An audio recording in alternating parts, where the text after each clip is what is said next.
Dear friends and colleagues, good morning, good afternoon, and good evening. My name is Pat Turner, and I'm president of the World Veterinary Association.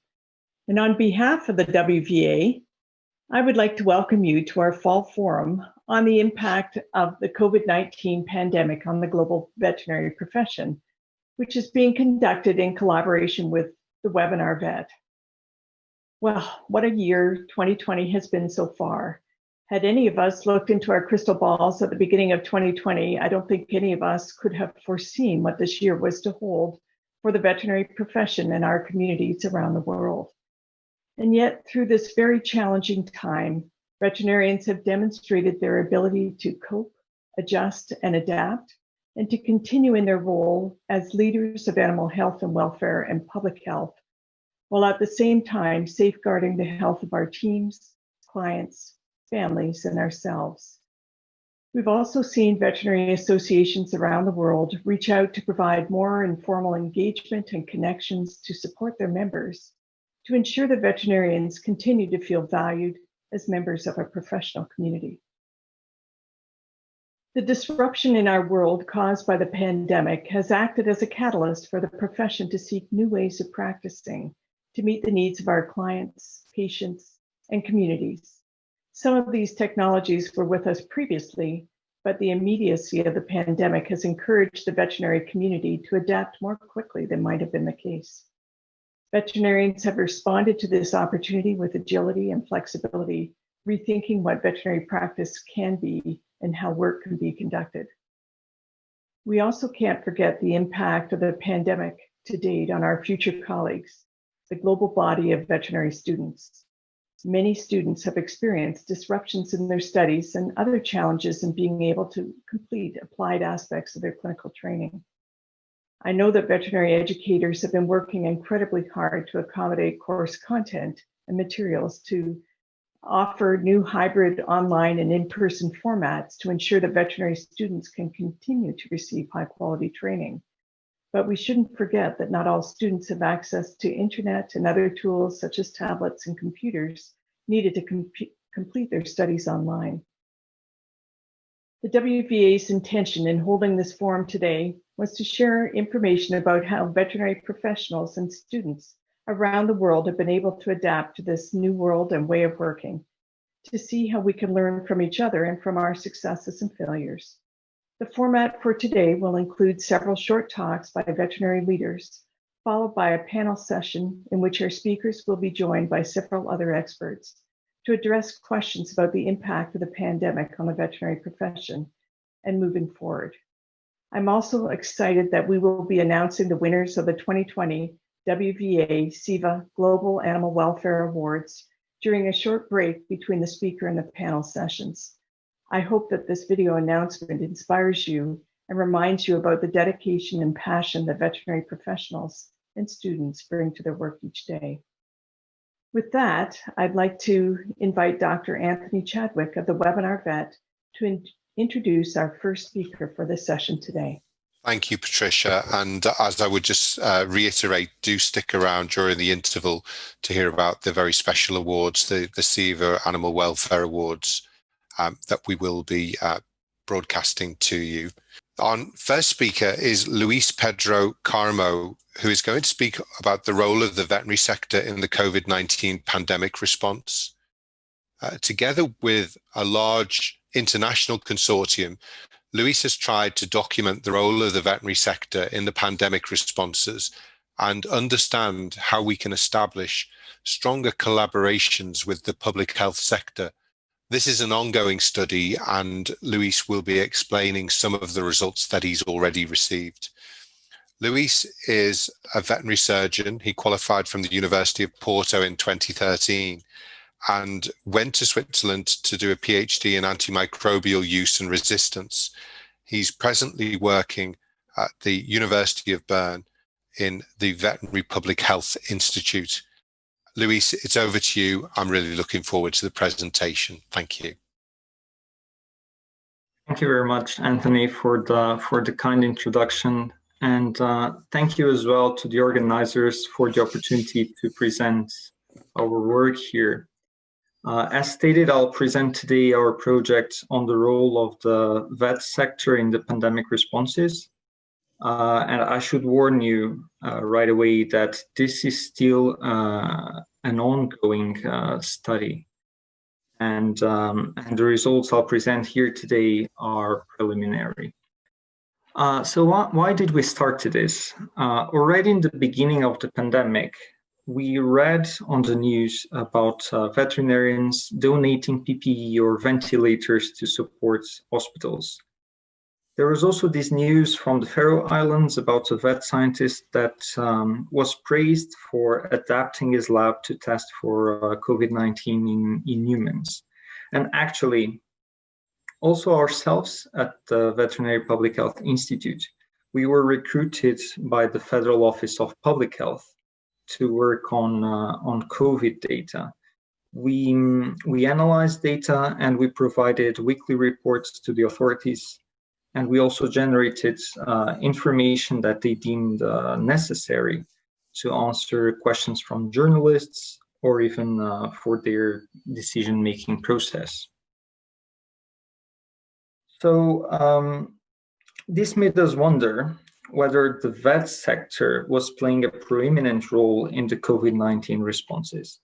And with that in mind, we initiated this project aiming to document the role of the veterinary sector in the COVID-19 responses worldwide, also to explore the roles and the relationships that have been formed during this outbreak, and lastly, to identify ways to sustain these relationships and build new ones to deal with future human, animal, or One Health crisis.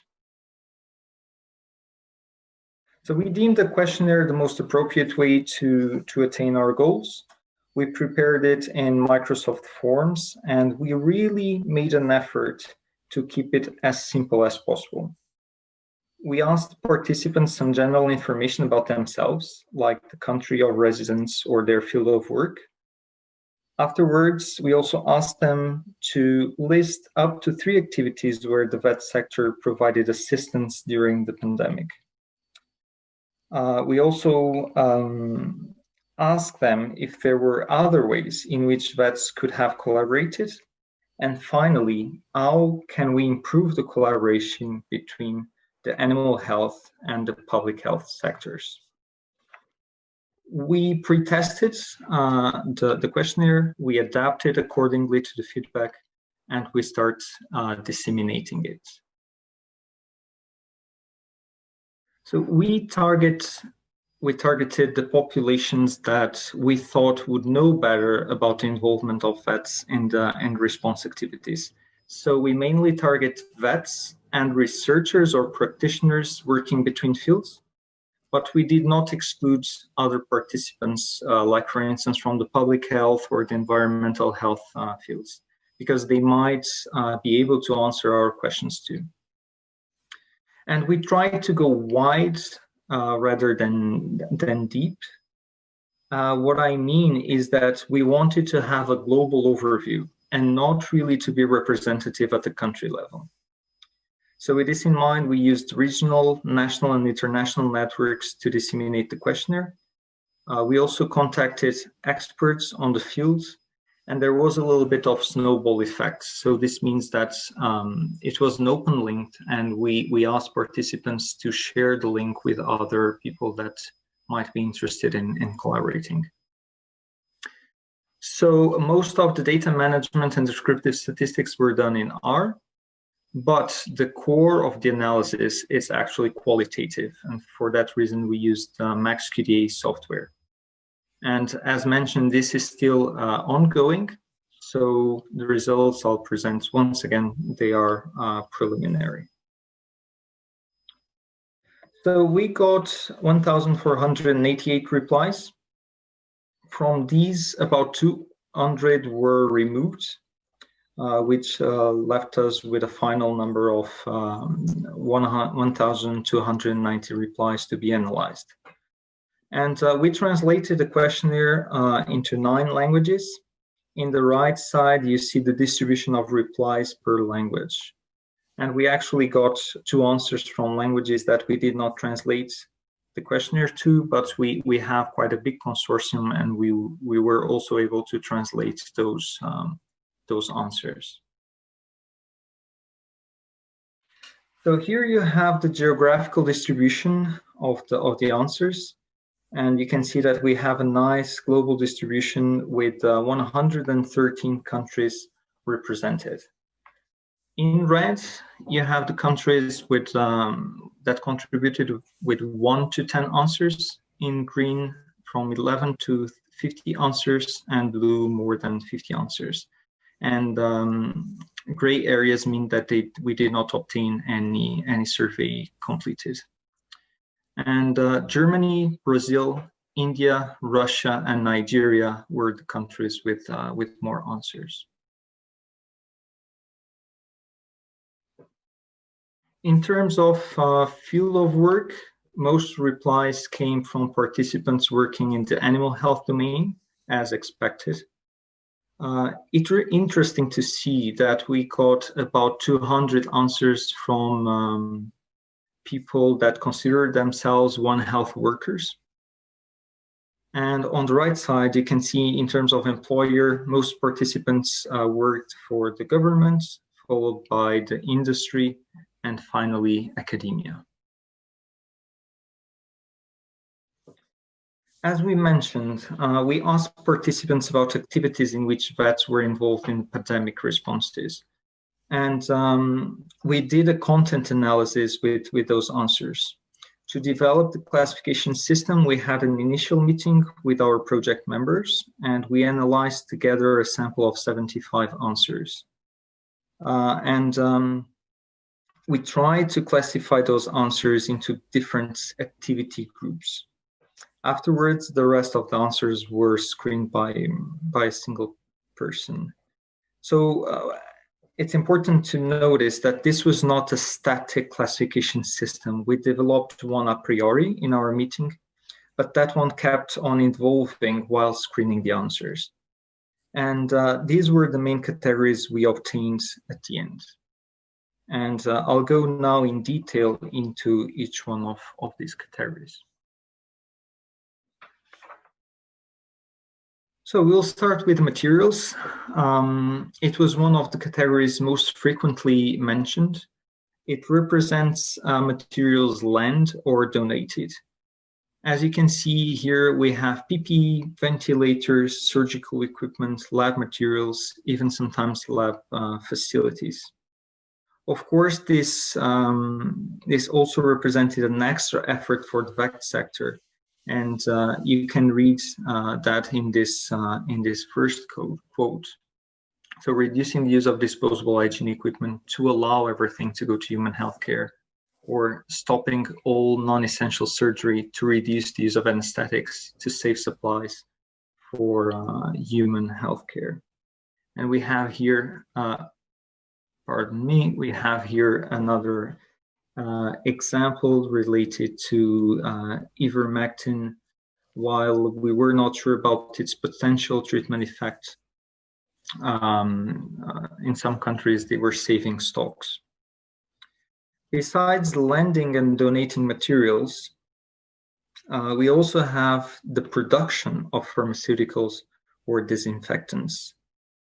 And lastly, we also had a couple of examples of vet schools that borrowed their own facilities for quarantine centers.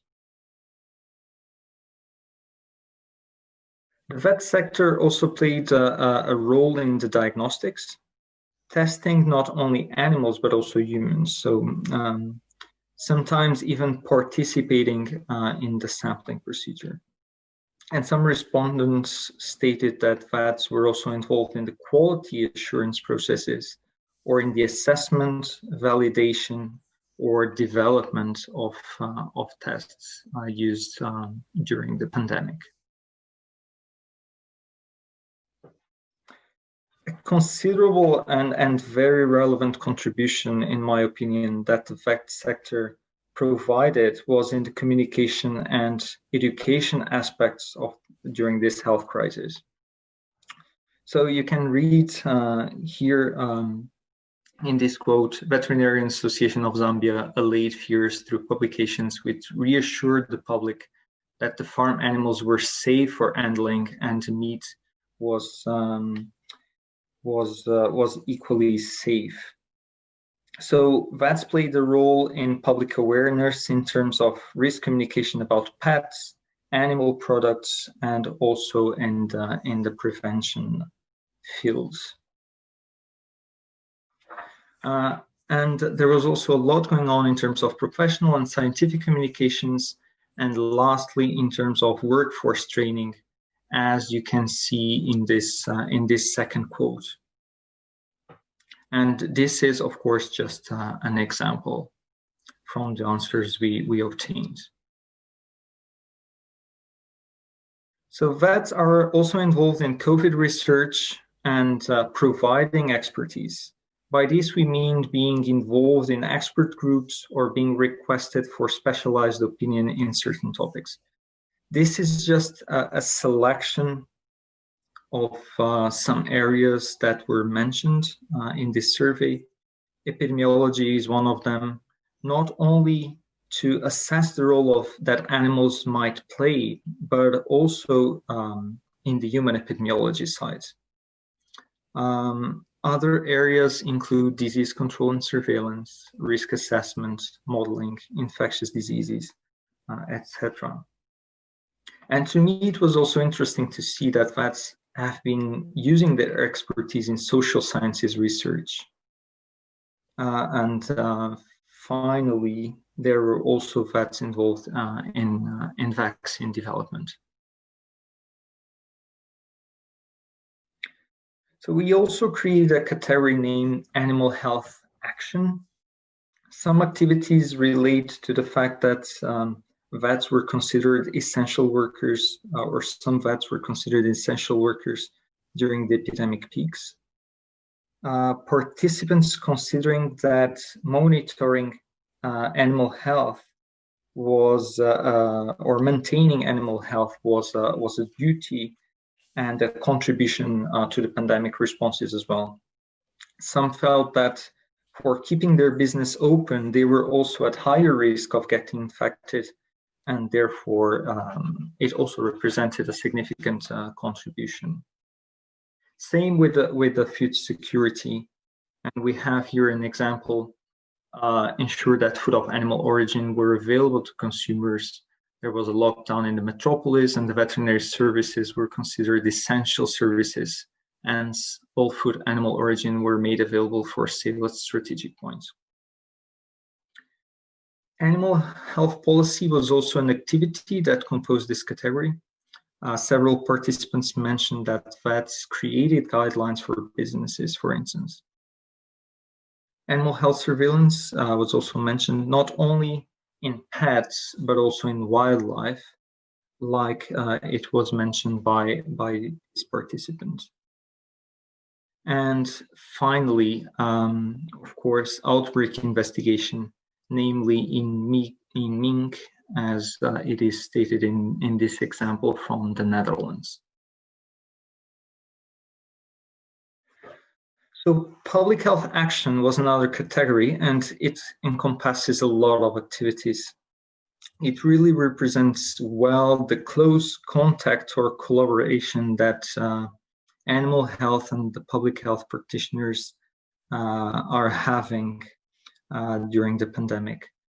And vets were part of the workforce support, including in the HAPPY area, lab, and sometimes even clinical staff as a backup or as a support. And we have here a couple of quotes.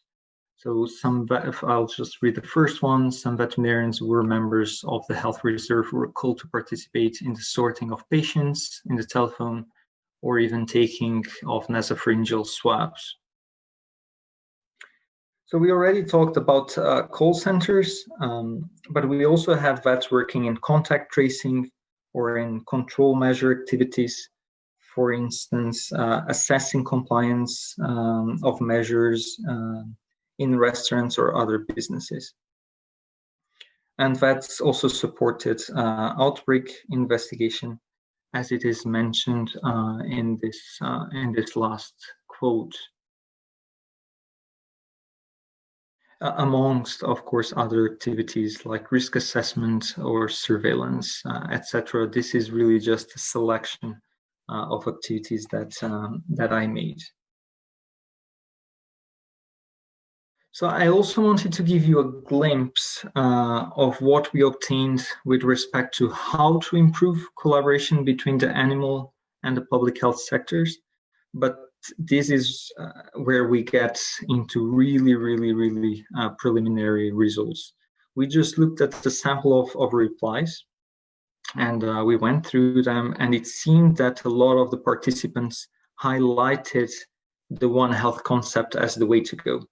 So we then tried to create this world cloud, and this still needs to be refined. But you can see that indeed One Health is one of the terms mentioned more often. And it's interesting to me that participants pointed One Health as the concept to be embraced in order to foster collaboration. But as I said, these results need still to be refined, and we hope to get further ideas on how to improve and maintain the relationships that were developed during the pandemic. So in conclusion, these are preliminary findings, but it seems that there was wide intersectoral collaboration during the pandemic responses. There were new collaborations emerging, and we now hope to understand how to maintain these on the long run. And as I mentioned, the One Health concept seems to be widely advocated by the respondents. So I would like to finalize by saying that this was really a global effort. We have collaborators in every country, in every continent, pardon me. And I would like to thank all the participants and all the institutions that help us disseminating this questionnaire. And thank you for your attention. Thank you so much, Luis. That was splendid.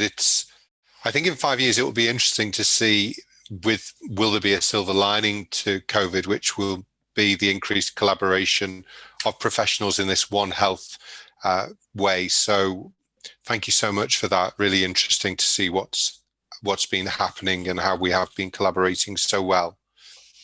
Now I want to move on to our next presentation, which comes from Tombi Mudenda, who is the president of the Zambian Veterinary Association. And Tombi is going to be speaking about the African perspective on COVID-19 and the effect on the vet fraternity in Africa. And Tombi is a veterinary surgeon qualified from the University of Zambia, and then went on to do a master's in wild animal health at the Royal Veterinary College before doing a PhD at Louisiana State University in America. And Tombi at the moment is the head of department of clinical studies and is also a WVA counselor for Africa. Really looking forward to your presentation, Tombi, and it's over to you. Thank you, Anthony, for the introduction. I don't think I need to say anything more about myself. I'm just happy to be able to make this presentation, and it has been an effort from several different countries within Africa coming together to give me information about this particular topic.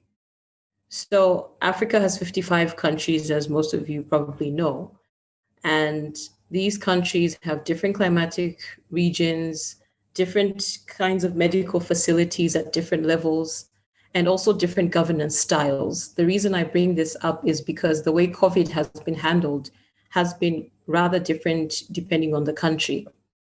So some countries have reported very high impact of COVID-19, and others have basically said it's not there. But then also control and precautionary measures have been varied as well, from complete lockdowns to actually not implementing any measures or enforcing any measures at all. And the impact on the veterinary services, their provision as well as associated services has also been varied. And I'll try and highlight a few things as we go along. The graph on the slide is depicting how COVID has affected Africa in general. From its inception, I think it started in Africa in February, and then this is up to the 20th of October.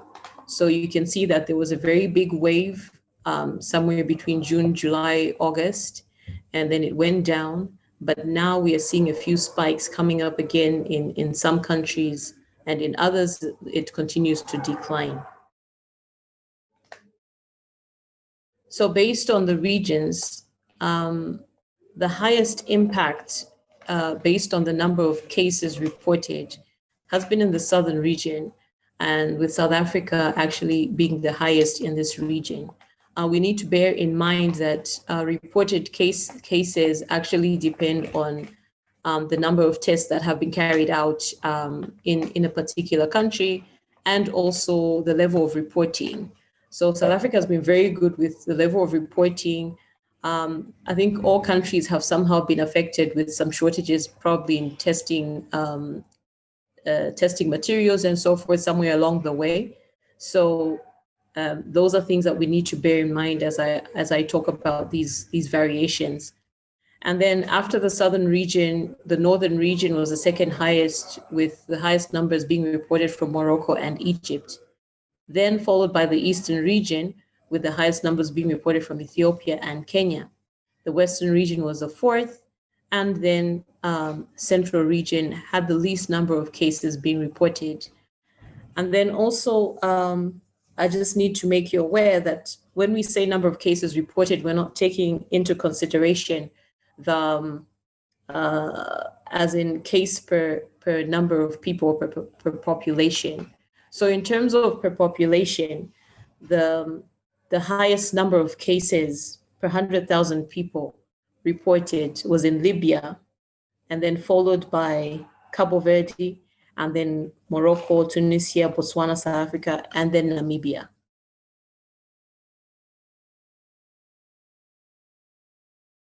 So in terms of private practice, in countries like South Africa and Nigeria, where there was complete lockdown for maybe several days or weeks, there was a very bad effect on private practice in that the turnover really dropped drastically, up to probably a quarter of what it normally would be in some practices. And then also a lot of private practices had to introduce team protocols as well as working on a rotational basis, which reduced the staffing levels, making it even more difficult to actually work, because you find that sometimes staffing levels went down, but the number of clients did not actually drop. There are variations in that as well. And then also inability or reduced access to patients through house calls or farm visits. This also affected revenue, also affected the veterinary, the vets, because if you can't see your patients as the vet, you generally tend to stress a little bit more because you're not very sure what is happening. And then also an increase in teleconsultation. This is something that happened kind of inadvertently. It just happened without any policies or anything like that to guide it. It just happened because you couldn't get clients coming in some cases. And then increased cost of running the clinics also was noted, because now everyone had to procure PPE as well as other biosecurity materials. So that was an increased cost on clinics. And then reduced ability to procure some drugs, consumables, and auxiliary services because of reduction in revenue, which put a strain on the finances of private practitioners. In addition to that, that increased burden on colleagues could be seen as salaries in some places were slashed, some people had to be laid off, and so basically that increased financial burden also tend to deteriorate mental health basically in colleagues because of the social pressures associated with COVID. You had reduced income, and then also just the fear of contracting the disease, either from clients and possibly from animals, but okay, not really from animals, but from clients. That was really quite a concern. And then also some people just had to resign because the stress was too much, they became depressed, and some jobs were actually terminated. So private practice was hit quite hard in some places. Some clinics had to cut services to only provide first vaccinations for puppies and kittens, and no surgeries except emergencies could be carried out. So this definitely had a big impact on revenue as well. And then restricted hours of operation. In some countries, government actually put a restriction on number of hours, put a restriction also on services that could be provided, which was a further loss of income for practices. In the public veterinary service provision, there was definitely a decline in general service provision because of the safety measures that had to be put in. So therefore, vaccinations that would normally be carried out by the public veterinary service were not done, or they were delayed. And then also things like campaigns for like spay campaigns and so forth, routine farmer engagement was not done.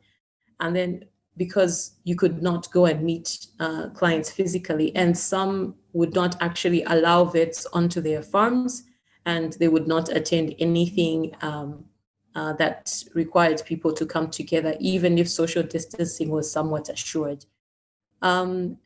And then also because state vets were mostly requested to stay home during the lockdown, they could not provide other services, even to, for instance, private practitioners, for instance, for things like licensing and permits and so forth. It became a little bit difficult.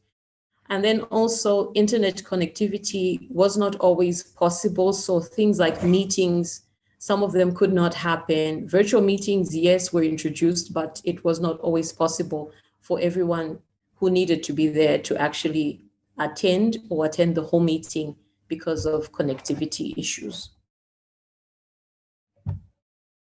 And then also the fact that officers were either completely sent home or working on rotational basis also meant that the services that you could get from the private sector were reduced and or were delayed in some way. And then also masks, hand washing, these things were introduced on entering offices. And I'll say that in countries like Zambia, you had to have a mask on, you had to wash your hands or have hand sanitizer when you entered government buildings or any other offices for that matter.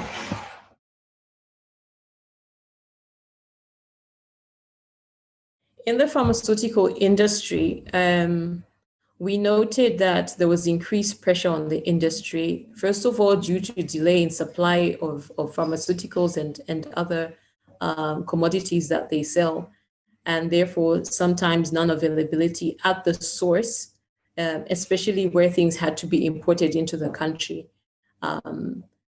And this definitely caused drug shortages. And then in countries where there was a lockdown, some pharmaceuticals had to actually just shut down, and that resulted obviously in loss of revenue. And then product representatives who normally would travel around to market their products and talk more about their products could not do that because of travel restrictions, as well as face-to-face meetings not being allowed. So it was rather difficult for this aspect of the industry to function. Yes, virtual meetings were introduced here and there, but it's just not the same as actually having face-to-face meetings. You don't get that the same impact. And then in some cases, and I think Louise has already talked about these products that are common both to human and veterinary medicine, were harder to source for the veterinary industry because they were prioritized for human consumption. So we saw this happening to some degree. And then scaling down of farming operations resulted in less movement of agroveterinary stock. So that was another impact on the pharmaceutical industry. And some of them ended up with expired products because of this. We also noted that there was an increase also in the cost of pharmaceutical products during this time, and it has continued. And then also the increased cost due to having to scale up on biosecurity measures in all operations generally. So in terms of veterinary professional bodies, physical meetings were canceled or they were postponed. Virtual meetings were introduced, and we had online broadcasts and campaigns being introduced virtually or utilizing social media to get messages across. This happened more and more than it ever did before. One positive thing, though, was that CPDs or CE became completely virtual, meaning that there was a less of a cost on hosting CE, and there was a lot of free CE available around, even from within countries, not just internationally, but also it became cheaper to get international speakers to speak in conferences and other virtual meetings because you didn't have to fly them in. However, internet connectivity also meant that some people just could not stay the length of the meeting, or they just couldn't log in, which was a disadvantage. And then with the veterinary associations, things like vaccination campaigns could not be held for some time, especially where there was lockdown. In some countries, the lockdown actually happened, like it would happen suddenly, maybe for 3-4 days, go off again, and then come on again suddenly. So it was also very difficult to plan things and to plan activities because you didn't know when the lockdown would happen. Just a bit on a tangent, there's one country that reported they were importing day-old chicks. They arrived at the border on the other side, and then their country suddenly went into lockdown, and then they couldn't bring the day-old chicks in, which was rather disastrous. So those are impacts of these sudden lockdowns that would happen. And then also schools closed, which made it impossible for vets to go into schools to carry out the usual awareness programs on animal welfare, or even on animal diseases, especially around World Rabies Day. This was practically impossible. With veterinary laboratory services, we noted that there were delays in the processing of tests and results, and also the fact that staff were mostly on either rotational basis or some laboratories closed. It became a bit difficult to get your results unless you had an in-house laboratory. On veterinary education, this has been greatly impacted, I think, across the world, basically. Some veterinary schools have had to close for months. Others are doing online teaching, which is also difficult with internet connectivity. Practical skills and experience were virtually impossible to do while lockdowns were on or while schools were closed. And then this obviously would result in delays in graduation. Just last minute, Ntombi. Thank you. And then with animal welfare, movement restrictions basically prevented people who are monitoring and enforcing animal welfare laws from actually getting into places to see what is happening and to make sure that animals are being kept well. In places where vets could not conduct spays and castrations means that we are going to have a problem, because there'll be a bigger burden on animal welfare societies with unwanted pets and so forth. And then obviously the decline in financial support from the supporting agencies to animal welfare has had an impact on the ability for these societies to actually function and take care of animals. And this also has had an impact on the welfare of wildlife, especially those that are being taken care of in sanctuaries and animal orphanages. Obviously, the loss of income or the loss of revenue on these organizations and agencies has had an impact on how these animals will fare. Basically, I'll just say that the impact on animal owners has been a financial one, because they have not been able to get the resources that they need to be able to now take animals to the clinic. But in some ways also, them being at home most of the time has made them more aware of problems with their animals. And in some cases, we've seen clinics that have actually had a higher number of clients coming in during this time. Research impacted because universities closed, and also movement restrictions, meaning they could not go and collect samples and so forth. And also veterinary accreditation, basically because of movement restrictions and not being able to have face-to-face meetings, inspections for accreditation were canceled or postponed. So thank you very much for listening. Thank you so much, Ntombi. That was really, really interesting. And it shows really that there is the same stories. You know, I could have been listening to somebody at the WVA giving that talk as well. There's so many similarities. So thank you so much for that presentation. We're now going to move on to Dr. Matthew Stone, who is going to talk about the impact of COVID-19 on vet services around the world, and how the World Organization for Animal Health, or the OIE, has managed to support members. Matthew is the Deputy Director General of the World Organization for Animal Health, and he has spent most of his career in New Zealand working for the government veterinary services. Obviously, he's also a veterinary surgeon, a veterinary epidemiologist, and at the moment at the OIE, he oversees global strategies for many of the zoonotic diseases, many of diseases also that spread through animals, such as foot and mouth disease, rabies, and is also looking after antimicrobial resistance as well. So huge problems. Another one has been added with COVID-19. And Matthew, I'm really looking forward to how the OIE has been able to help during this very difficult and turbulent time. Over to you, Matthew.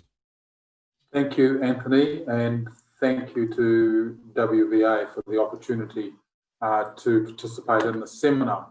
My talk is going to be in 4 parts. I'll just quickly start by looking at the factors that are driving disease emergence and the vulnerabilities, and the new focus for veterinary services worldwide, and certainly the World Organization for Animal Health's members, which are the government veterinary authorities, the new focus on preparedness.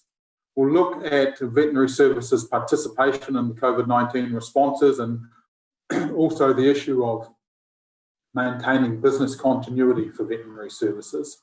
And this has been well covered by the previous 2 speakers. So my talk will focus a little bit more anecdotally on some of the stories that we're hearing.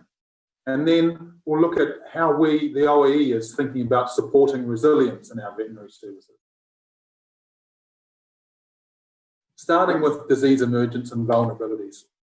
Well, I think we all can recognise that over the last few decades, the emergence of disease at the One Health interface, as we say, zoonotic disease transfer from animal reservoir hosts into humans, has grown and become a major problem with the increased opportunity for global spread and distribution as a result of long supply chains, increasing trade and travel.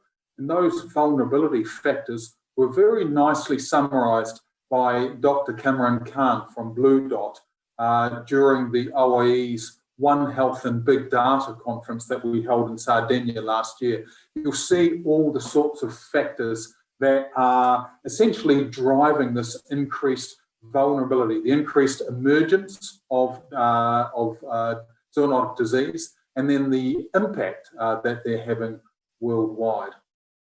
Of course, the hypothesized sources of COVID-19 in wildlife create a large focus on the wildlife trade as well. And these are often, they're often trade channels that operate rather informally and without a great deal of oversight of veterinary services. And that's something that I think is very important now to close up. We need to see a stronger relationship between veterinary services and wildlife services internationally. So that's going to be a new focus.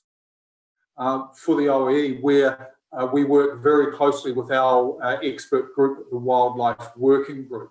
And early on in the response, the Wildlife Working Group released its statement on the importance of wildlife trade and emerging zoonotic diseases. And the OIE is building on this now and looking to develop a new program of activity on wildlife health risk management, working with our partners in that, including the Collaborative Partnership on Sustainable Wildlife Management, a collection of international organisations. Now, also the focus on emergency preparedness and the resilience of veterinary services, their ability to respond to animal health emergencies.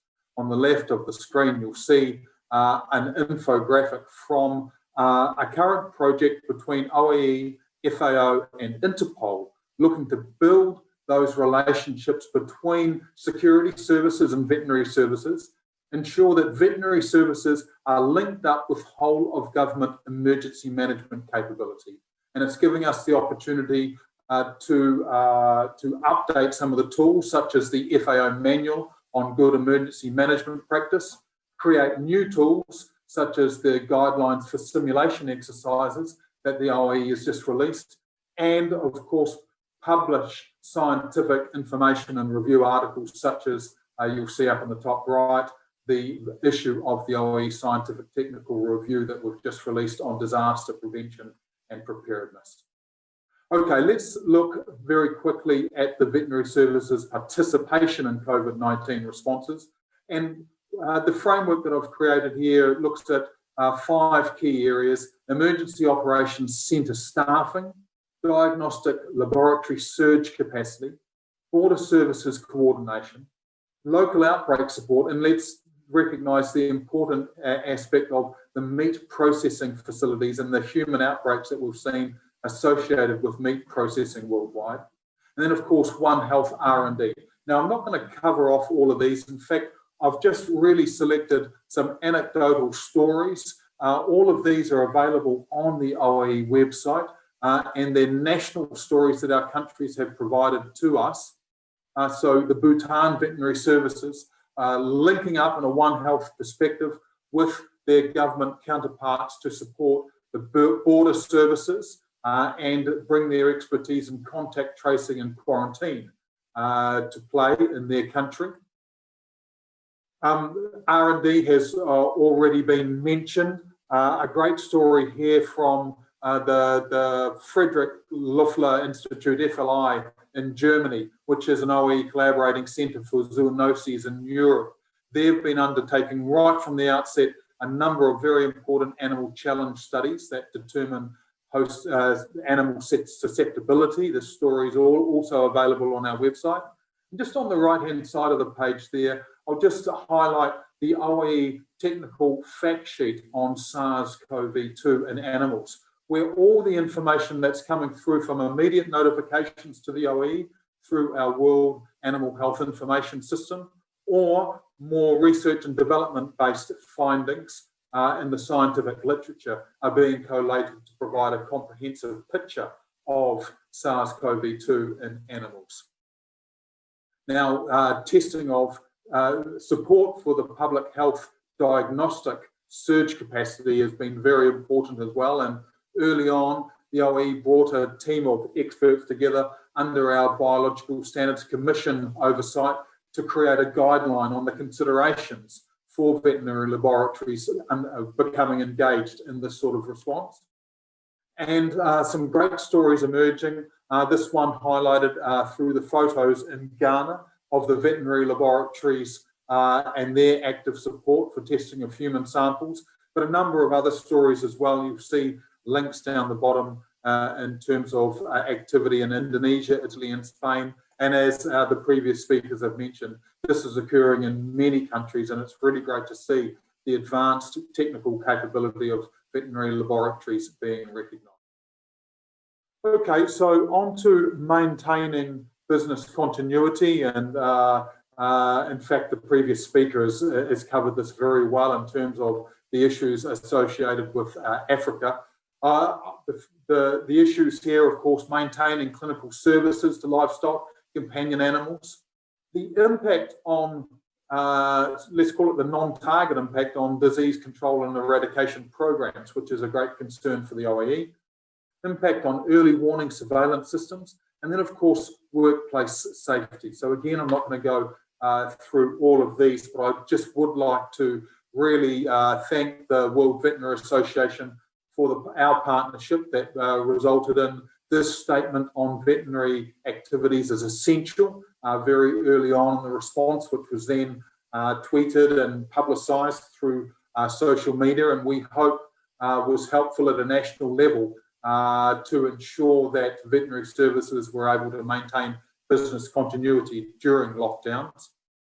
Across the disease control strategies, you'll see the ones that the OAE is engaged in partnerships with others, illustrated around the outside, from African swine fever to foot and mouth disease, zoonotic influenza, peste petite ruminante, our biological threat reduction strategy, the zoonotic TB roadmap, and antimicrobial resistance and rabies. Now, a lot of these, of course, rely on mass campaigns such as mass surveillance operations or mass vaccination, and we know that that has been impacted. But I'm very pleased to hear that, or see in fact, that the reports that we're receiving for that indicate strong surveillance activity from veterinary services returning, our reports through the World Animal Health Information System over the last few weeks have been as strong as ever, even before the pandemic. So we're pleased to see that it looks as if veterinary services are learning to work within the restrictions of the pandemic. Now, I also know, and I keep tabs on my home country, New Zealand, that that veterinary statutory bodies and veterinary associations have been doing a great job of interpreting national government guidelines as they apply to veterinary practice. And you'll see on the right-hand side of this screenshot from the Veterinary Council of New Zealand's website the sorts of specific standards and guidance that has been provided to veterinarians in New Zealand. I'm sure this activity is going on in many countries as well. Finally, I was really taken by this graph from The Economist magazine just last week in terms of the impacts in broader society and the fact that government measures may not have been applied equally, or in fact freedoms have been removed for people around the world, including democratic freedoms, elections deferred, all these sorts of things. Obviously, veterinarians play a key role in civil society, and it's important to recognise that across the board, we know that that people are suffering around the world for all sorts of reasons. Now, finally, just a couple of slides in terms of the OE's efforts to build resilience in veterinary services.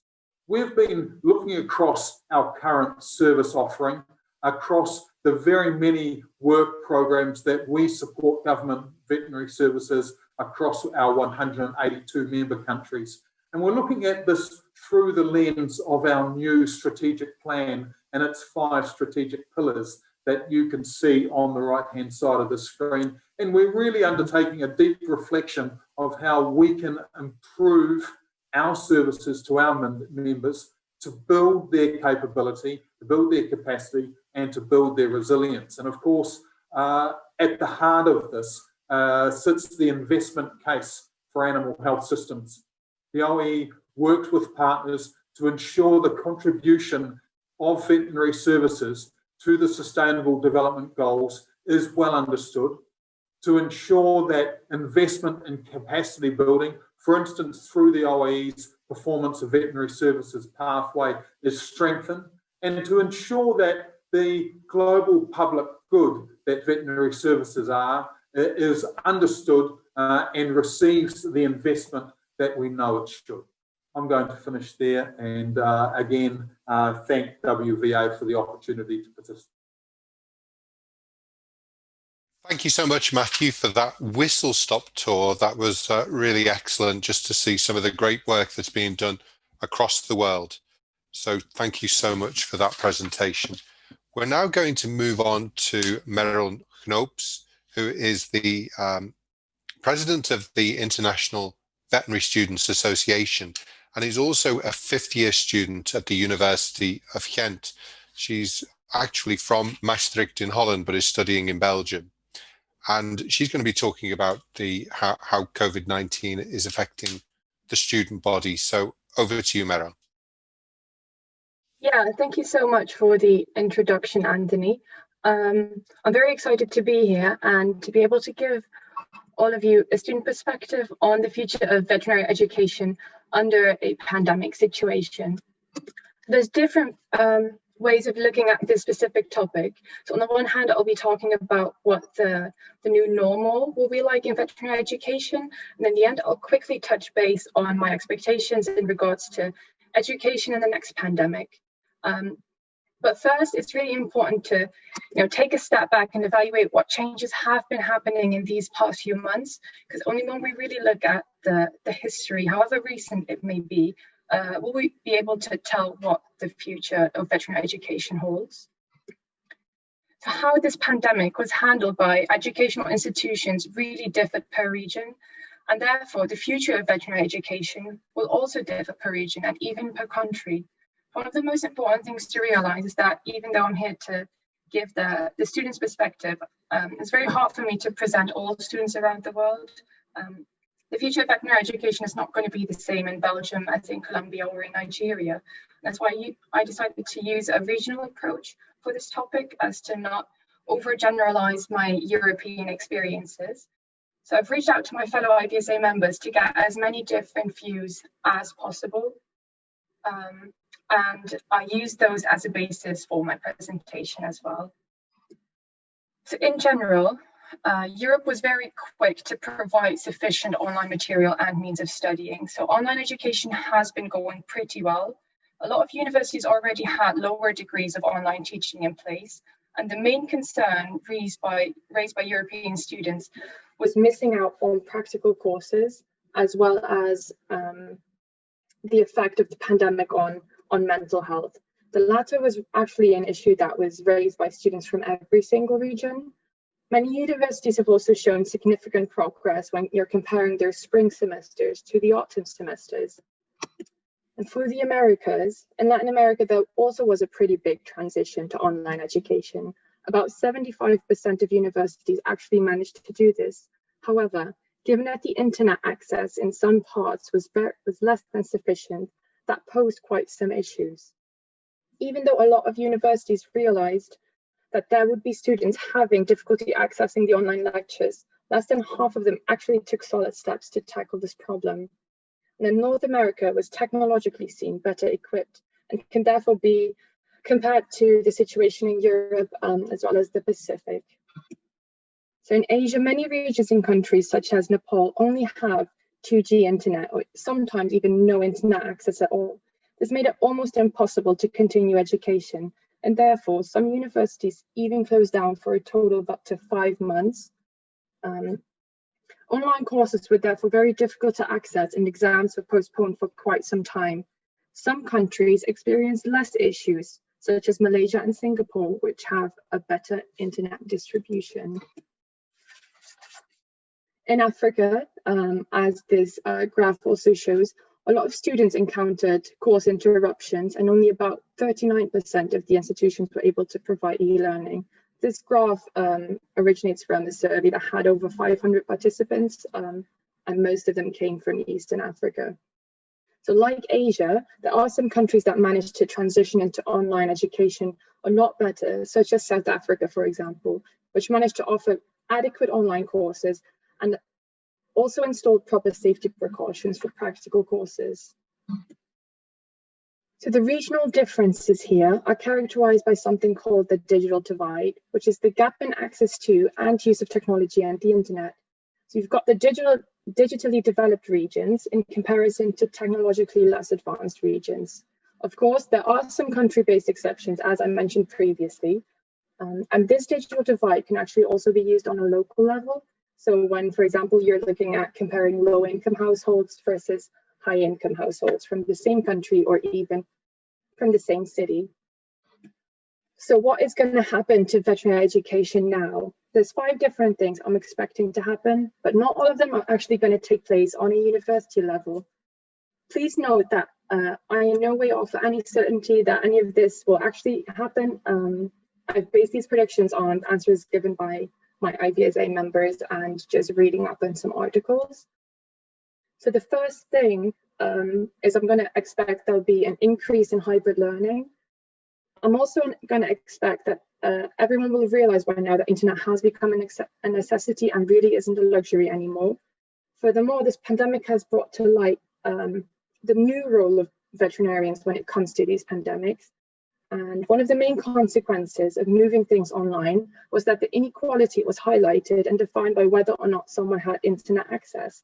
That inequality will need to be set straight.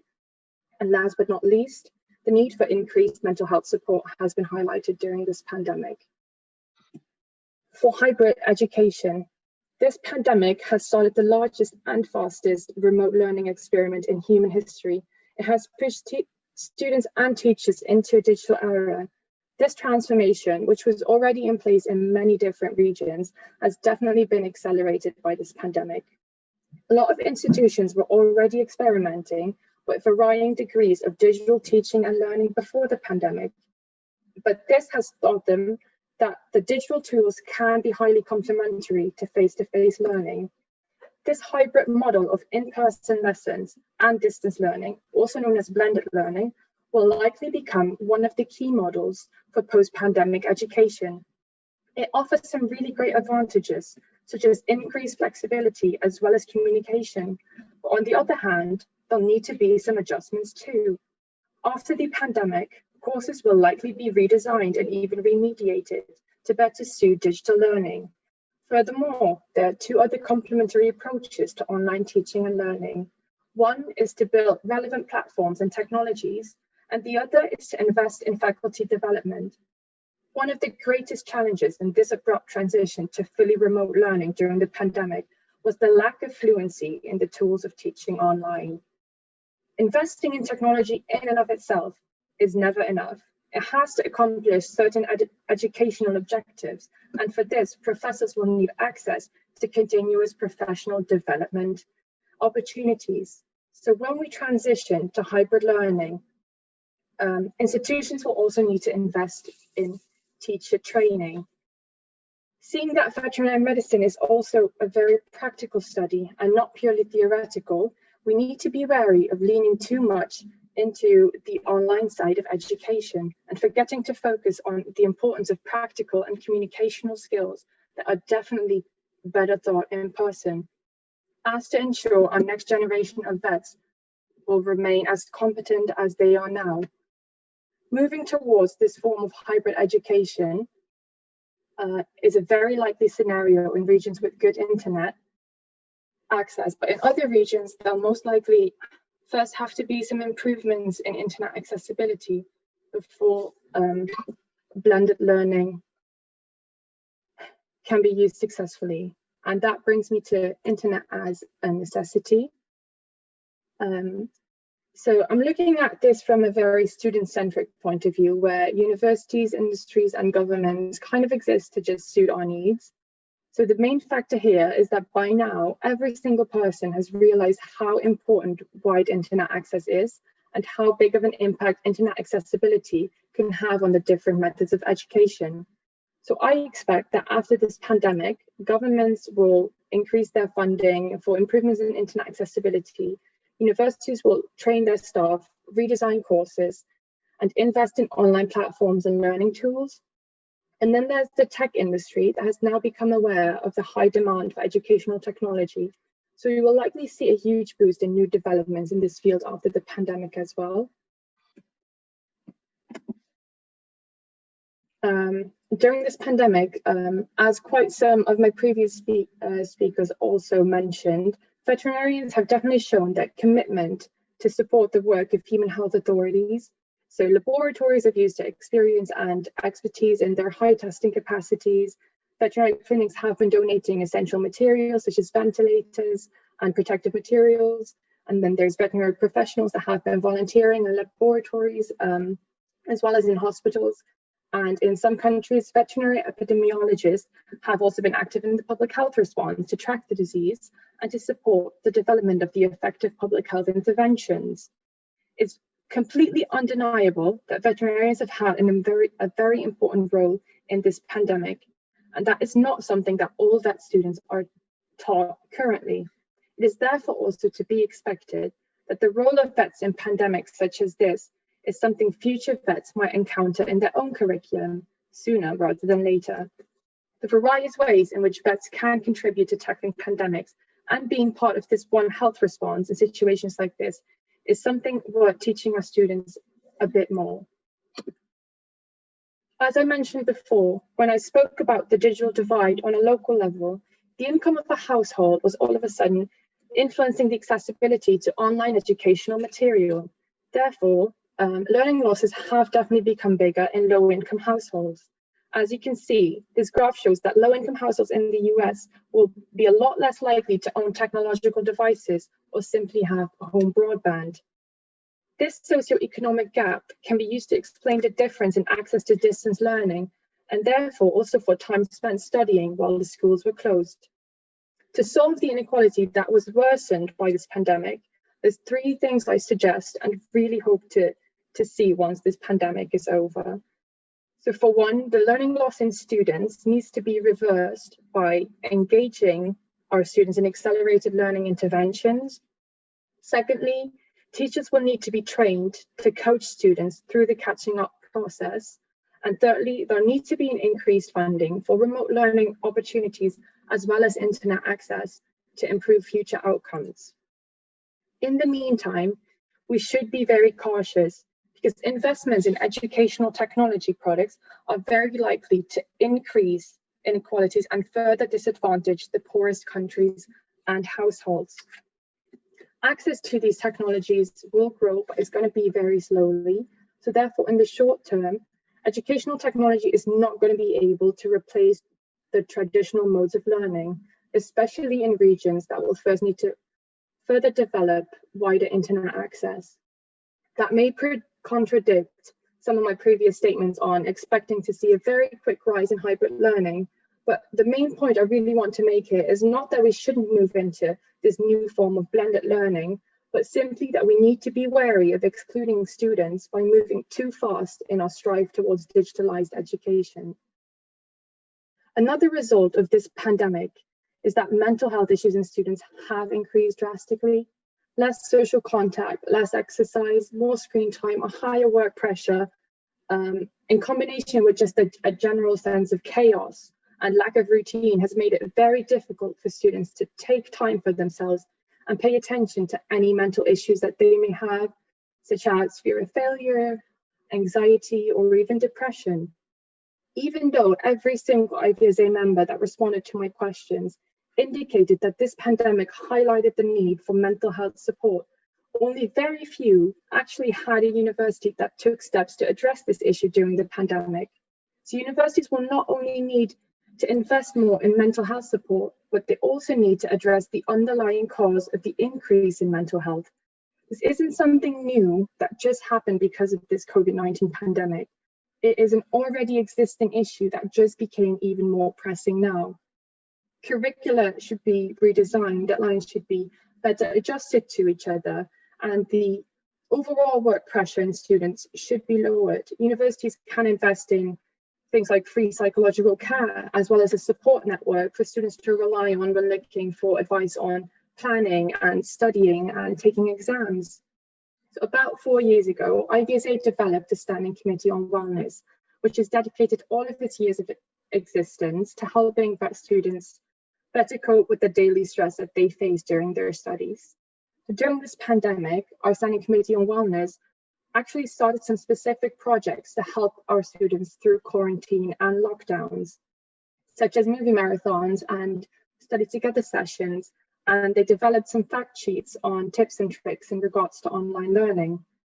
These are some really great initiatives that can also be done at a university level.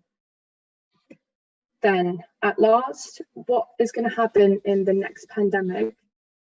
This is something that's very hard for me to predict, actually, since it will completely depend on the virus. Not every pandemic is the same. One might not affect younger people at all, or another might only affect younger people. One is going to have a very high mortality rate, another is not. However, anything that will be fairly similar to COVID-19 will most likely be handled with a lot more efficiency than now, which also makes sense because standard protocols for lockdown will already be in place. There's going to be online platforms in use, and students and teachers will already know how to deal with them because they'll already have this experience from this pandemic, and they'll be able to take that in with them to the next lockdown. That's going to make the transition to online learning so much easier and definitely so much quicker. And that was all for me, and I look forward to hearing some of your questions during this panel discussion. Thank you so much, Meryl. That was absolutely fantastic. A really interesting perspective from you there. People have been asking questions, how many people we've got on. We've got close to 200 on at the moment. This obviously will be available on the site, so do tell friends and colleagues about it. It would be fascinating to know where you're listening from as well. So if you want to pop where you're listening from, that would be great. And we are keeping an eye on the questions. We're now going to move on to the next stage, which is the actual award ceremony.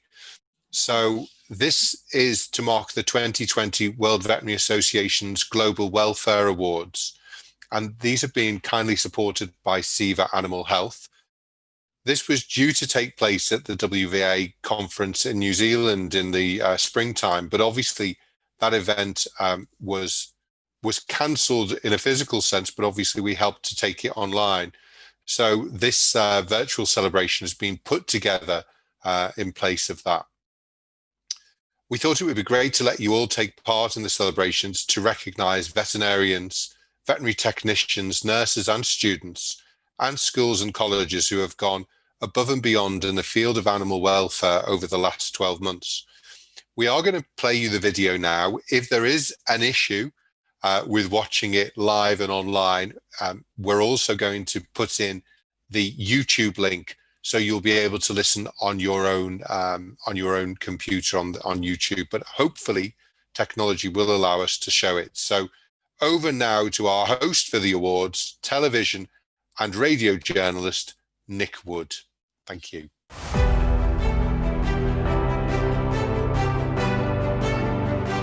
Hello there, I'm in the historic heart of Brussels, close to the headquarters of the World Veterinary Association.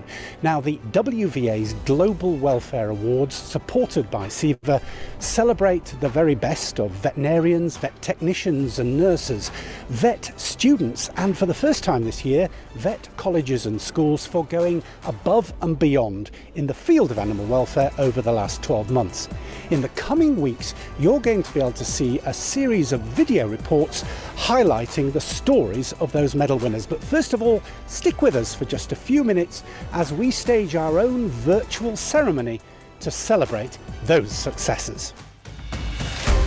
increasingly vets are being encouraged and they're expected to be advocates for animal welfare. Paul goes above and beyond every day in terms of his commitment to trying to improve the lives of animals. I'm Professor of Animal Behaviour and Animal Welfare Science at the University of Sydney's School of Veterinary Science. I'm based in Sydney, but I live and work chiefly in the Hunter Valley, 2 hours north of Sydney, where I'm surrounded by the animals I study. I'm absolutely passionate about horses. We owe them so much. What I'm particularly focused on at the moment is the use of equipment, chiefly the whip and the whip in racing. He's done so much to change the way we think about animals, particularly horses and dogs, but to just bring animal welfare into people's living rooms, because he's such a fantastic communicator about the issues that he's been working on and clearly feels really passionate about.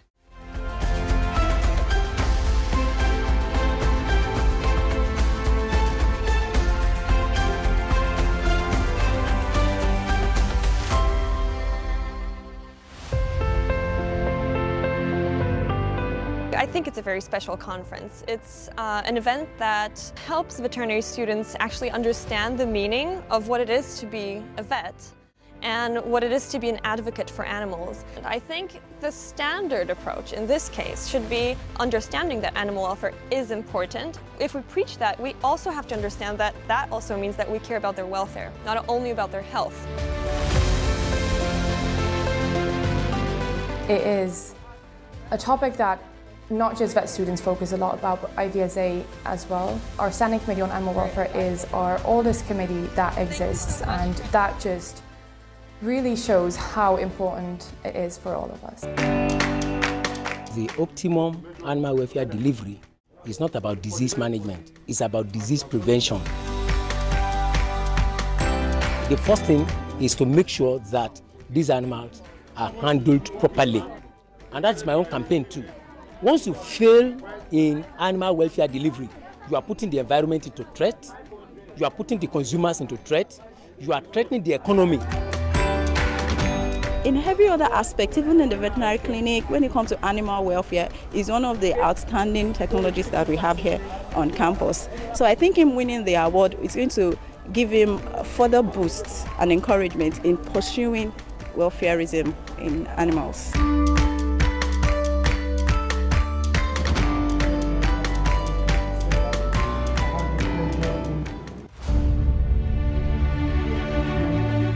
Animal welfare is an integral and growing part of any form of animal ownership and production. My main contributions have been, first of all, with the veterinary students, to instill in them the idea that they are absolutely vital to the promotion of animal welfare. For the last 10 years, I've been chairman of the Livestock Welfare Coordinating Committee, which is unique in that it's the only organization that is entirely funded by the livestock industry. Animal welfare has become more and more important lately, and I think the plight of veterinarians and the role that veterinarians can play in animal welfare is becoming more and more important, and we should realize our role within animal welfare. I noticed that she was an outstanding student. I see the potential of improving science through addressing welfare of animals that you use in research. I'm trained as a veterinarian, and then I specialized in human nutrition and biochemistry. And because of my veterinary background, I was invited to join the Animal Ethics Review Committee at the Faculty of Medicine, and then to look after the animal facility in the faculty, and also to join the Sri Lanka Association of Laboratory Animal Sciences. So that was an opportunity for me to get back into veterinary field, to use what I have learned. She has a passion for well-being of the animals. Through the Sri Lankan Veterinary Association, we are planning to have an animal ethics forum. Taranga will definitely take the leadership, and we are trying to push the politicians to pass the animal welfare bill.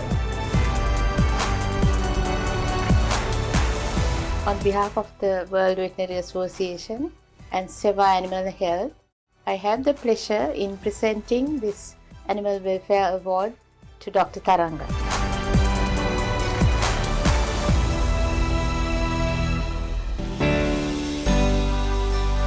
Animal welfare is absolutely fundamental to everything we do as a veterinary community. We're delighted to win the award. It helps acknowledge that hard work. A really important part of what the Animal Welfare Centre does here is outreach, particularly to Asia, but sometimes to other countries. And that is really supporting other vet schools, other vet programs to improve their animal welfare teaching. Obviously, we teach our own students here about animal welfare. We have quite a big research program in animal welfare, so that's gathering the evidence base. One of the reasons for setting up the Jean Marchi International Centre for Animal Welfare Education here at the vet school, one of the drivers for that was a concern that vets should be the voices for animal welfare. They should be advocating for animal welfare in policy and in other areas, and perhaps those voices weren't strong enough.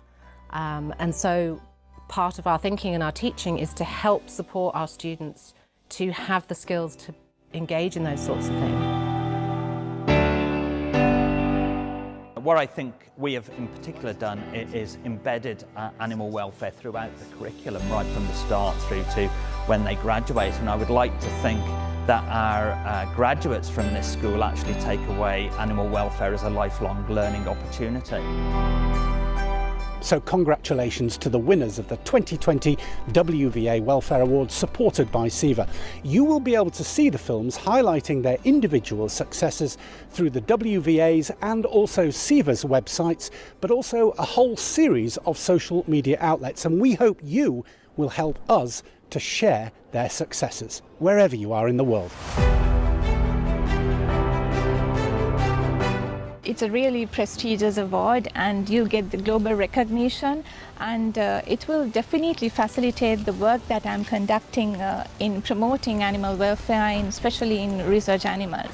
It's wonderful to receive this award because it recognises that there is now an expectation that vets should be advocates for animals and their welfare. My great hope for the future is that more and more people are accepting that we all have a duty to look after animals as well as we can. It helps raise awareness of animal welfare, both in the student body but more globally. It helps us with our outreach, and getting this award is sort of recognition of the hard work of that team. I really couldn't believe this happened because it's just such a huge honor and such a huge privilege, and yes, I'm just over the moon. Me to represent Nigeria as ambassador of Africa in animal welfare delivery for 2020. Initially, I thought I was in the dreamland, and I don't feel like waking up from the dream.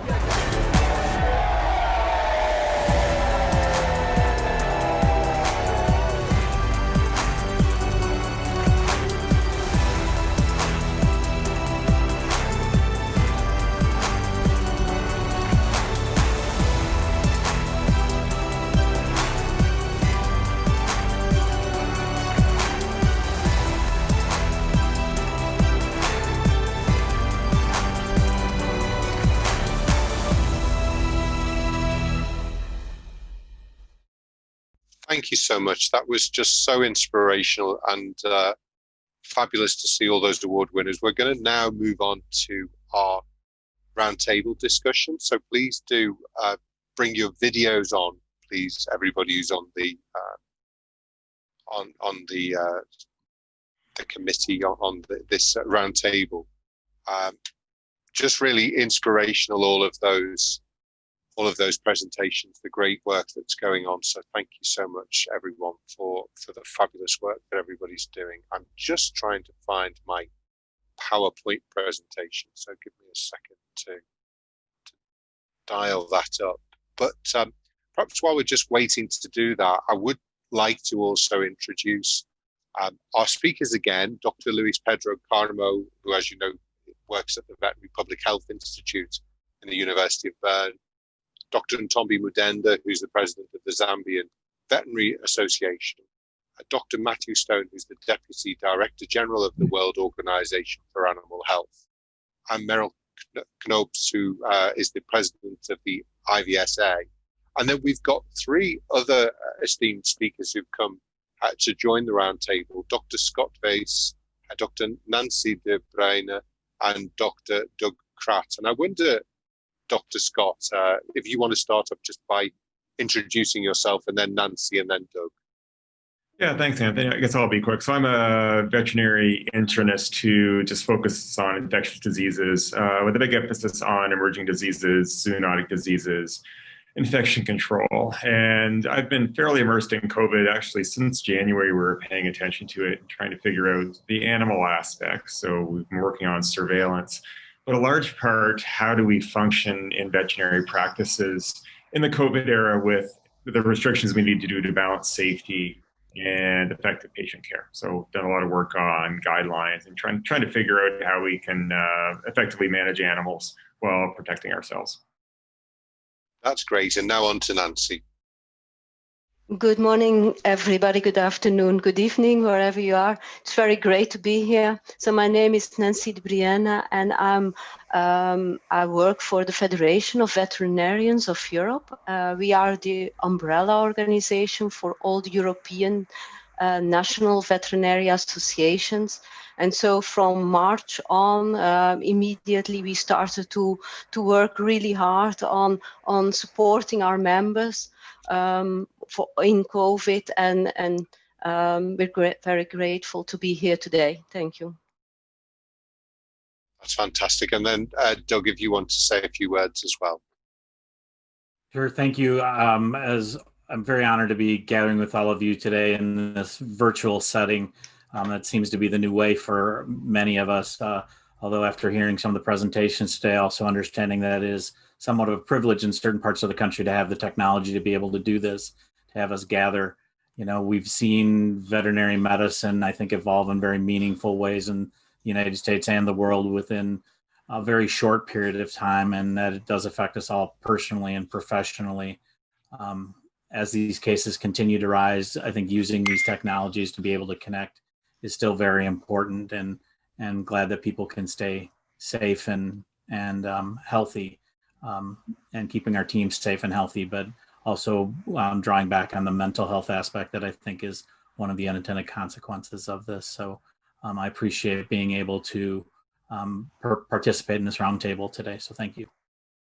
Thank you so much, Doug. I think it's really interesting from Meryl's presentation as well.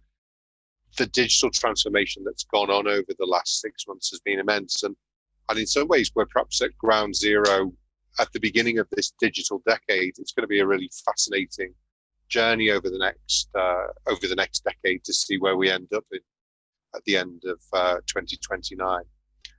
Anyway, the first question is, how were veterinary services affected during the pandemic, and were they all declared essential in your different areas of the world? So perhaps if we start with Scott first. Well, I think essential is a bit of a loaded term. So there's essential services as the overall veterinary field, but there are some things within that were considered appropriate or inappropriate. So we were considered an essential service, but within that, there was an attempt to try to say certain components of that are essential and certain components aren't. So veterinary medicine is important. We need to maintain that, but we don't need to do everything that we were doing, or we can't do everything we were doing because we need to restrict contacts. We need to restrict movement. So that was the way it was at the start, that there was an attempt to maintain veterinary care, but limit some of the things that were more elective, that could be postponed for a few weeks, that didn't have a big impact on animal health or welfare or human health or welfare or production. So it was, and that was a very somewhat controversial and fine line between, you know, what can we delay without having significant impacts. So the short answer is yes, it was essential, but some components of that were considered elective and tried to be deferred. Thanks, Scott.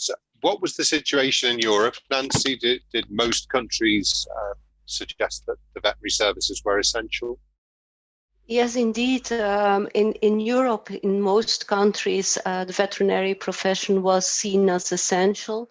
We very hard worked on that in the beginning of the outbreak, and especially for livestock production, because the policymakers very quickly understood their importance in ensuring the food supply chain.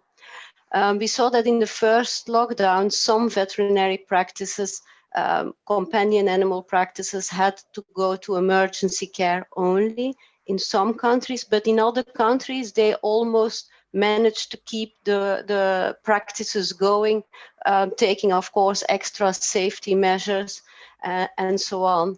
And as FE, we very much promoted veterinarians to keep on working as much as they can. Of course, as long as they can do it safely for themselves, their staff, and their clients. So yeah, overall it went pretty good. And Luis, obviously public health services so important. Obviously that really hasn't been affected and in some ways probably been augmented during this pandemic as well. Yes, absolutely. And we, as I said, we were also recruited to work directly with the Federal Office of Public Health. So we did have lots of, pardon me, we did have lots of veterinarians working directly to the Federal Office of Public Health or even cantonal offices. Yeah. It was interesting. I think Matthew was talking about it within that public health situation. Meat processing facilities seem to be, hotbeds of COVID-19 in certain areas. Matthew, has anybody got any ideas why that maybe happened? Yeah, there's actually been a lot of work going into that. A collection of factors that relate to how the workplaces are set up, the cool and humid environment, which helps propagate or maintain virus survival, and it's often conditions outside the workplace as well. A lot of these workers in many countries, not all countries, but many of them are migrant workers living in very close proximity. So there's been some very good studies going into that. And there's also been some very good responsive work from the processing industry to adapt workplaces to reduce the risk of transmission and exposure in the workplace and restart processing under safer conditions. And there's been a variety of guidance produced by various bodies to help direct that activity as well. That's really fascinating. I think it's been great to see the great work that OIE, the World Veterinary Association, have done in lobbying governments to make sure that they really understood how important the veterinary services were during the pandemic. But Ntombi, tell me a little bit about how that's worked in Zambia and obviously, in the wider continent as well.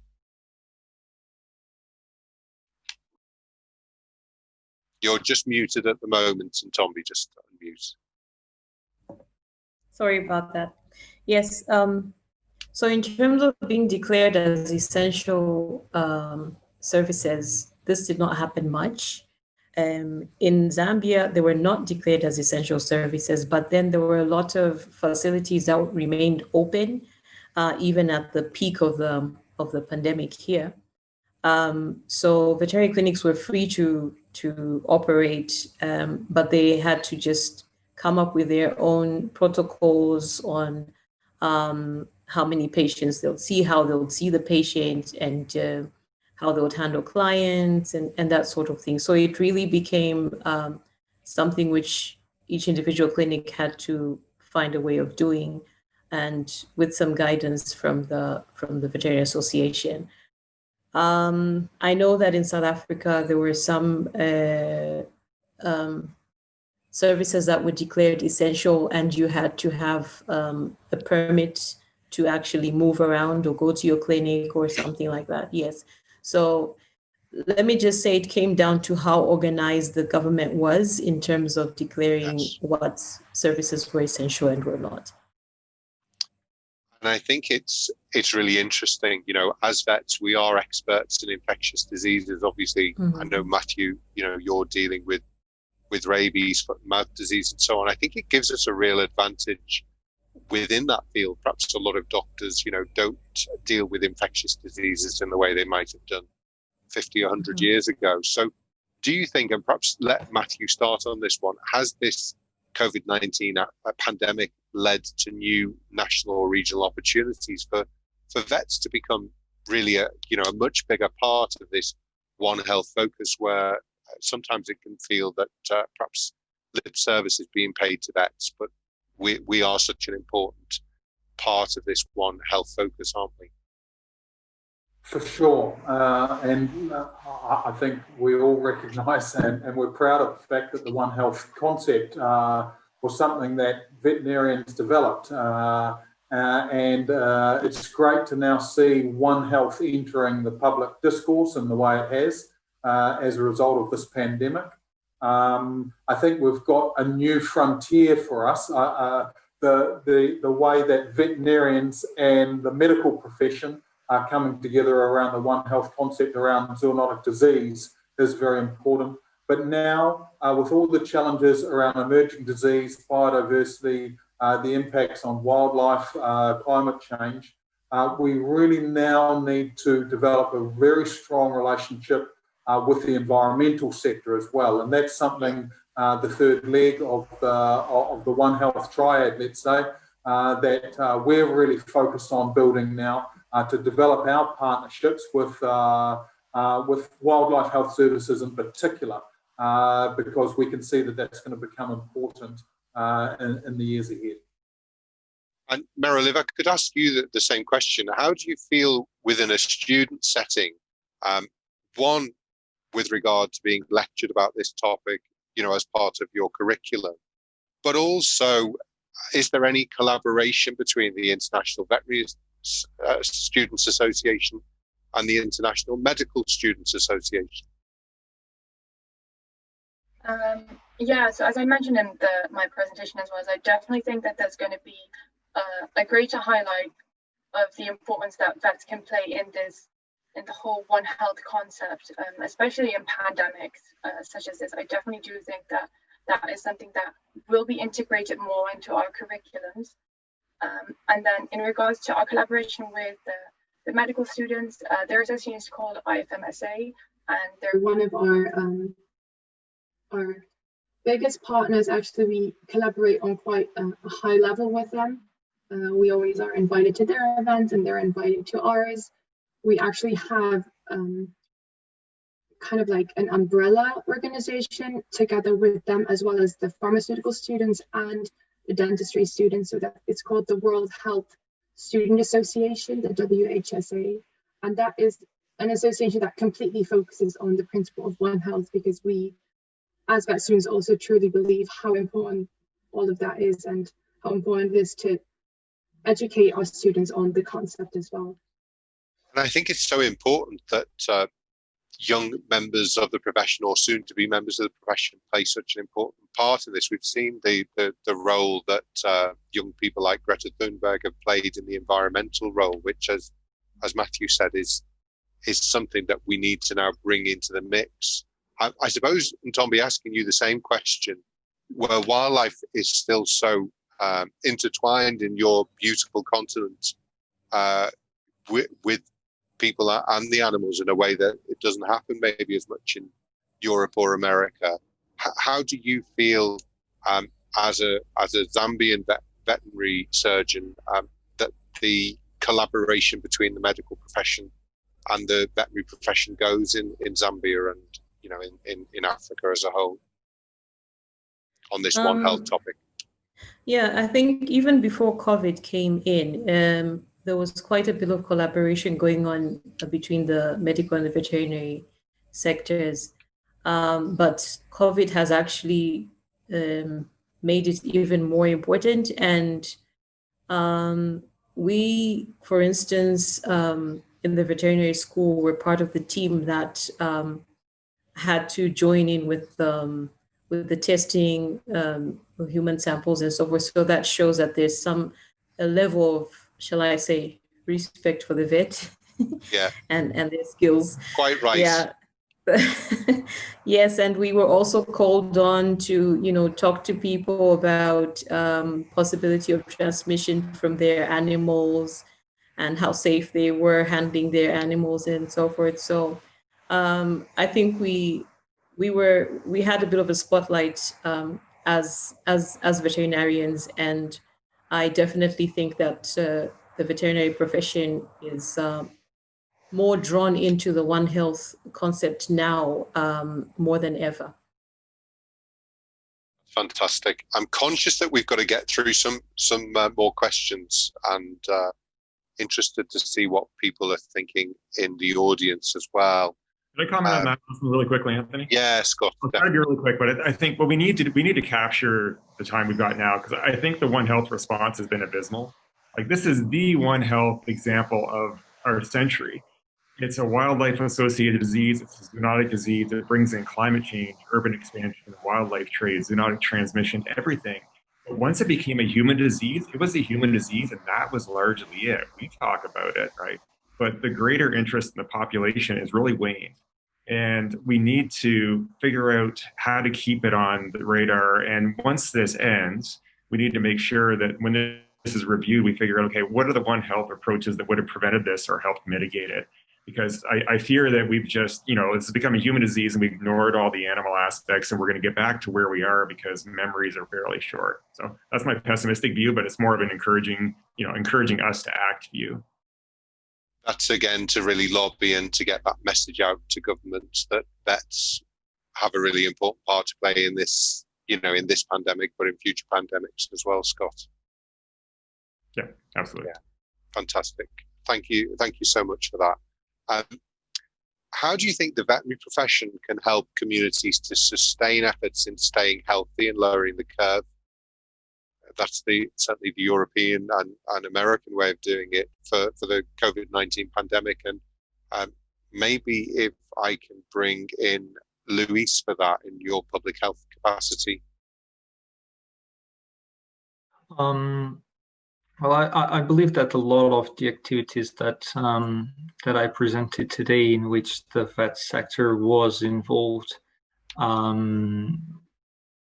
aim or target the lowering the curve, and they can have a very positive impact in the communities. But I would like to highlight the communication aspect that vets had during the pandemic responses, because they have such a close relationship with their clients, and they're also sort of a voice of authority in terms of health. So people tend to respect their advice, and that to me seemed to be a very important activity of veterinarians. And what about you, Doug? How do you think that vets can help in that situation? We have, I think, a similar problem to you in the UK. I walk around our supermarkets, and some people want to wear masks, some don't. How does the veterinary profession help to educate people and to keep people safe? Well, I think you hit it on the head right away, right? We need to educate. So we're scientists. We're scientists trained. We're also in the medical field, but we also have, I think, a much tighter interface in the United States, at least, with our clients, being able to discuss the importance of the proper hygiene and trying to keep our pets healthy and happy and safe, as well as our livestock, but also the people that work with them, and trying to take a lot of the good hygiene practices along back and forth. But I think that we, since as veterinarians, we might have a little bit closer contact with the patient and the owner, so to speak, than maybe our human counterparts, yet we still have that training with it, and trying to talk to the importance of trying to maintain or limit the spread of any pathogens. That's great, Doug. And what about you, Nancy? What are your thoughts on how we can help in the community? I think, as was highlighted by Luis's presentations, there's a lot of different things the veterinarian can offer to lower the curve. But I think it also goes back to the previous question on One Health. It's a unique opportunity. One Health has never been so importantly on the table. But still, we see that in many countries, the veterinary profession offered help also, and the medical communities didn't always know what to do with it. And so we have to further build on this collaboration in the future. For example, just to give a very practical example, in many countries, veterinary laboratories helped to process COVID tests for human COVID tests. But in other countries, and some very large ones, veterinary laboratories were refused to help with that. Yeah. And that's a great pity. So we have to further work on that, on this collaboration, on this momentum we have now. Also what Merel says, to bring it back to the education, even on the education level, to build it up together, so that for the future we have really it institutionalized on how veterinarians can help and their help can be used. Thank you, Nancy. That's really interesting. And I think that answers the next question, really, lessons learned. I think we had the same problem, where trying to get our government to use veterinary labs. And a lot of them were actually, they took the machines away to build super labs in places like Milton Keynes. And of course, the machines took some time to recalibrate, so time was lost. And of course, testing couldn't be done. So I think that's certainly one lesson. I mean, Scott, obviously there are a lot of lessons that I must admit, you know, as a kind of normal GP, but obviously with an interest in microbiology, I have been incredibly frustrated by, I remember in our COVID symposium in May 15th, we had one of the top doctors from New Zealand talking about the need to wear masks at that time. And yet it was 2 months later before we actually saw that happening in the UK. So maybe a couple of other lessons that we can learn and perhaps move more quickly on. Over to you, Scott. Yeah, I think maybe my answer actually is more of an answer for the last question, but ties into this. And I think you've hit on some of the technology and testing and medical aspects. But I think looking back, one of the big things we could do as veterinarians is try to maintain as much normalcy as we can for people. People crave normalcy. Yeah. And they're under a lot of stress. And the more we add on extra layers of stress, the harder it is. When we think about how restrictive we were with animal contact at the start, we did it for a reason because we didn't know, but the spin-off effect was a lot of stress for clients for animal care. So I think we need to figure out, and I think, again, that's probably the last question, but what we could do most to support people, and looking forward how we do it again, is making sure that our profession is very reactive to maximize the control tools we can do to maximize the care that we can do. So that doesn't mean we just say we're practicing like normal because we're essential. It means we need to rapidly shift to a safer model of practice and to alternative modes of practice like telemedicine, so that there's a very small gap between the care that we can provide, whether it's on a farm or a pet, so that we don't have to say we're not seeing patients for the next 2 months or 3 months. We're saying, okay, we're going to see you differently, but we're doing it tomorrow or in 2 days. We remove that stressor, we maintain care, we maintain the profession. So I think looking ahead, it's how do we react and how do we maintain our core goals while trying to be responsible? Just a very quick comment from all of you, perhaps about telemedicine and how you feel that has helped with the veterinary response. I'm conscious, you know, time is moving on. So perhaps if we start with Louise.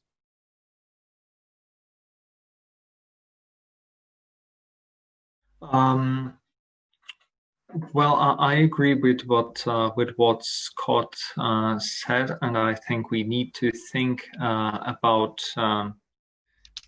preventing rather than cure. So we know that we might face other epidemics in the future, and we better be prepared and have our lessons learned. Telemedicine is really not my field, but I know that they here in Switzerland they've tried to adopt it as much as possible, especially during the partial lockdown periods. It's not something that is extremely well accepted, but I think we need to start working on it so that it becomes more of a normal thing. Yeah, make it slicker. Yeah. What about you, Nancy? Obviously, speaking, you know, with your FVE hat on, how do you feel its uptake has been, you know, across Europe? Well, it's been a very much debated issue, And overall, our view is that telemedicine is a tool that can support veterinarians, and it can complement other methods to make the consultation or make a diagnosis, but it's not meant to replace veterinarians. Yeah. We saw that some countries indeed made some temporary provisions to allow telemedicines, and then I'm mostly talking about prescribing via telemedicine, because using it for triage, of course, is already long used, and consultation also a little bit partly. And this opening up of the possibility to use telemedicine for consultation and prescribing came with mixed views from the profession. As FE, next week, we will have a position paper for vote at our General Assembly. It will probably be the most controversial item of our agenda. But the main position underlines that veterinarians are always and remain always personally and fully responsible for the services they provide. And it calls also on to statutory bodies to define regulations on how telemedicines can be used, but doing it safely and ensuring that the quality of services remains. So we will see how it goes next week. Let us know, Nancy. I know it is a very contentious area. What about you and Tomby? How was that used in your own country, but perhaps more continent-wide as well during the pandemic? Just unmute Tomby. Sorry. Yes, so definitely we have a clientele that would be very happy with doing everything via telemedicine, but on the veterinary side of things, we are very cautious with it because of the need to see the animal and so forth. So we do our best to try and make sure that the animal is actually seen.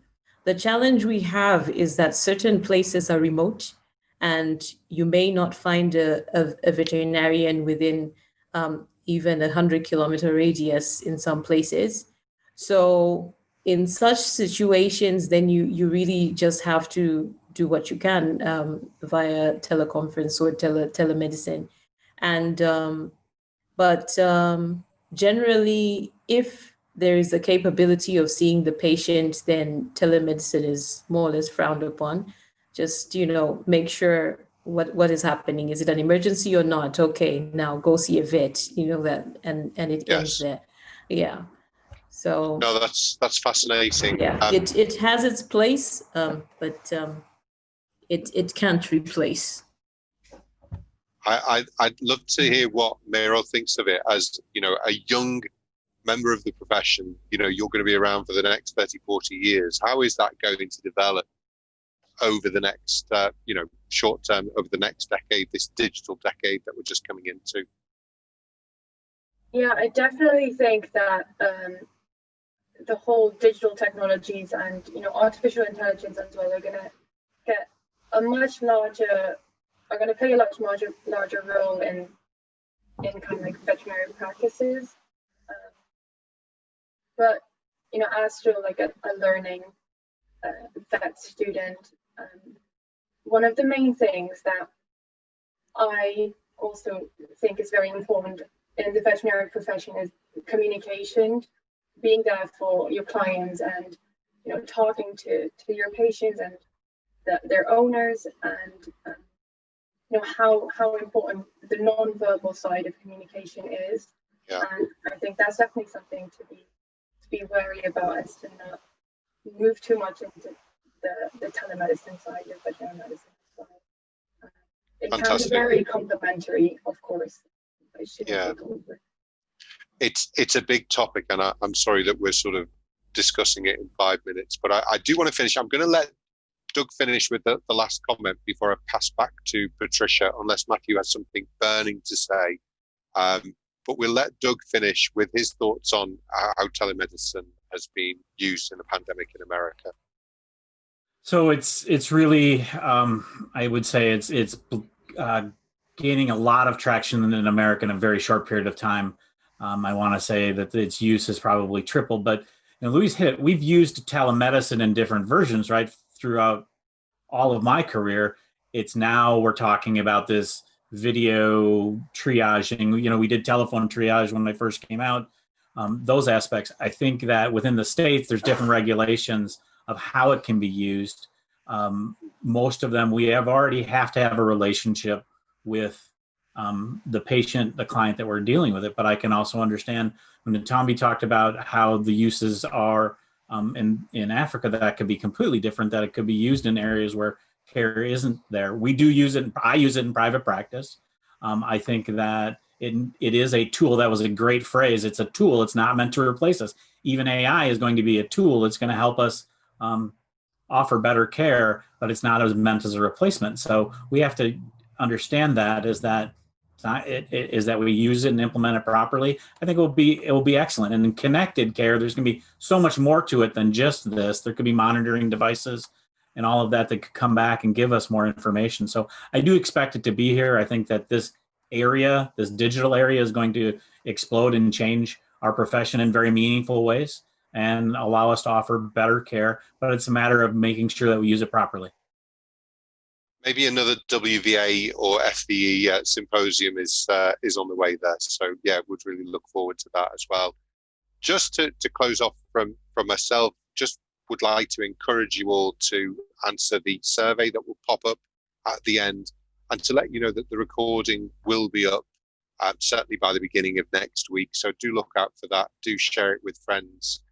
Would like to thank all the speakers. I've thoroughly enjoyed today's session. So it's been a real honor to be involved and to be able to listen to such learned members of our profession. But I will leave it to Pat, who is obviously the president of the WVA, to make some closing remarks and to close the session. Thanks, Pat. So as we've heard from our speakers and panelists, 2020 has been a year of challenge, but also opportunity for the global veterinary profession because of the COVID-19 pandemic. Our communities have been responding at many levels to support human and animal health and public health, as well as veterinary student training, and is also developing plans to meet future pandemics and challenges in 2021 and beyond. We've heard that it is critical to use this pandemic to keep our governments and public in general aware of the critical role and capacity of veterinarians in tackling global One Health and One Welfare efforts. I'd really like to thank all of our speakers and panelists today for their excellent talks and thoughtful comments, as well as our partner associations represented today by the OIE, FVE, and IVSA, our sponsors and our member associations for their continued support. I'd also really like to thank the Webinar Vet team and Dr. Zeid Noga from the WVA Secretariat for organizing such an informative session today. Finally, I want to thank you, our attendees and participants, for your continued commitment and involvement with your students, patients, communities, and the WVA during these challenging times, and as we look forward to 2021. Veterinary professionals around the world should feel proud of their ability to adapt and move forward to protect and care for animals and people despite these challenging times. So stay healthy and safe until we meet next. Thank you.